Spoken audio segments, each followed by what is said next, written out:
one crucial thing that is absolutely foundational to the awareness stage is what I call the pause, like really creating a space between your whatever trigger, whatever situation you're going through and your response. Like giving that time is what creates that space for something new to emerge. So it's not just about,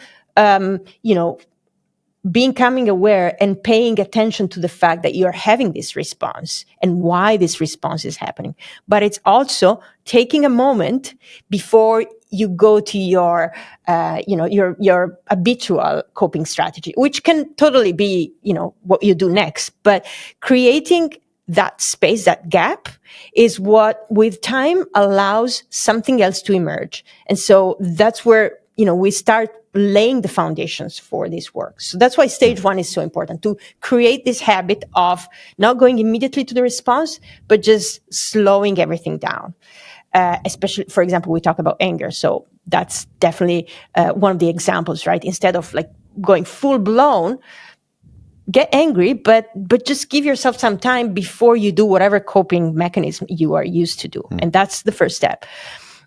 In stage two, regulation, that's where we bring in the body. So we introduce these short body-based interventions so that you can essentially create change how you're feeling by creating a sense of safety, a state of regulation in the body.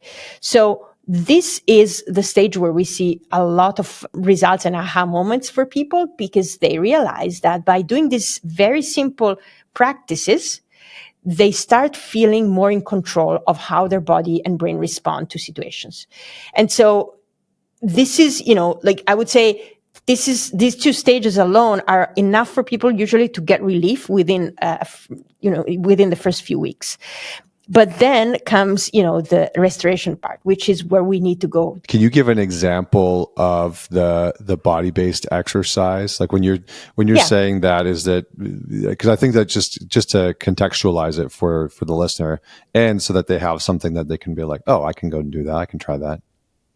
So this is where somatic practices come into place, right? We hear a lot about somatic practices. Somatic practices are simply physical, practices, body practices, where we are essentially changing something in our physical response, and that change at the body level creates a change at the central level. So, for example, the physiological side, or just a relaxation practice, like things that engage a certain group of muscles or a certain group of sensations that essentially create a change and sort of force the body to relax. This relaxation, this letting go at the body level, creates a change in the way we perceive that emotion, because physical response and emotional response are,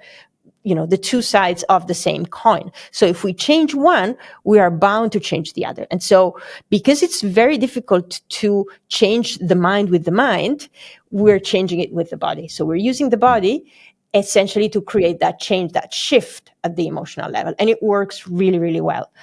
And so once you start doing that many times, you're retraining your nervous system to move from those higher states in the alertness elevator that we discussed to the lower states. And when you start doing that again and again and again, that's where neuroplasticity comes in, and your body starts to do that automatically. And you learn to let go more easily without having to put all the effort into it. So that's why these two stages are so foundational. And does the embodiment exercise or the somatic exercise, like, can you give a tangible example? Like, would it be doing like a box breathing? Would it be doing something like, laying on the ground and bringing? So if we just want to keep it to the breath, which is a very, it's a very powerful way to regulate in the moment. One of the most effective that's been proven by research by David Spiegel and Stanford, even more effective than meditation, this physiological side. I can show it to you. It's essentially two in breath, but so you're doing two in breaths, and then a slow, long out breath.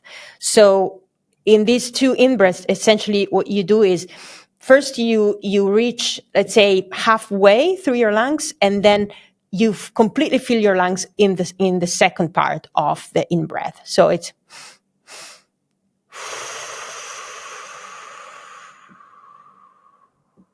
like you're really, the out breath is really, really long and slow.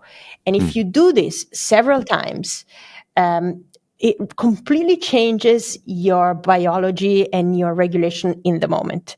So it's one of the most effective practices to regulate in the moment. If you're experiencing anxiety, etc., it's just really, really powerful.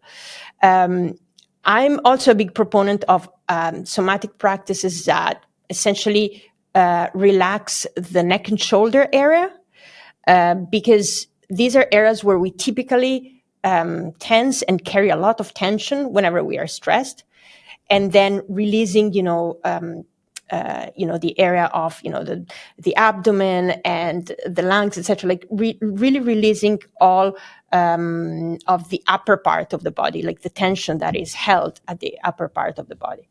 And so I have a few practices in the book that I show, but yeah, really, I think depending on what people prefer and what their specific areas of tension are, they can, mix and match and choose different things. But I would say start with the physiological side, and then test all these other ways to essentially release different muscles groups. Yeah, it's funny because so my background was in music. I was a classical singer, and I joke around on the podcast a lot that I have a degree in breathing, and like that's really all that I did. It was learn how to breathe properly and effectively and in prolonged ways. And one of the fascinating things, like I was a hockey player growing up, and so I carried, and I worked construction and worked out a whole bunch. And so when I actually started singing, I carried a tremendous amount of tension in my shoulders, across my chest, in my abdomen, in my upper back. And so I spent years inadvertently doing somatic releasing exercises. I went through Rolfing and it's like Feldenkrais, or I don't know. I went through all these different like modalities and learned how to like release tension in all my body. And it really was incredibly powerful because in hindsight, once I started to study psychology and the nervous system and the body, I was like, oh, that's what I was doing that entire time. Like I was learning how to breathe and release tension and regulate my body. It's like, this is so wild. So yes, I'm sure that people can definitely refer to the book because there's some really, really phenomenal exercises in there.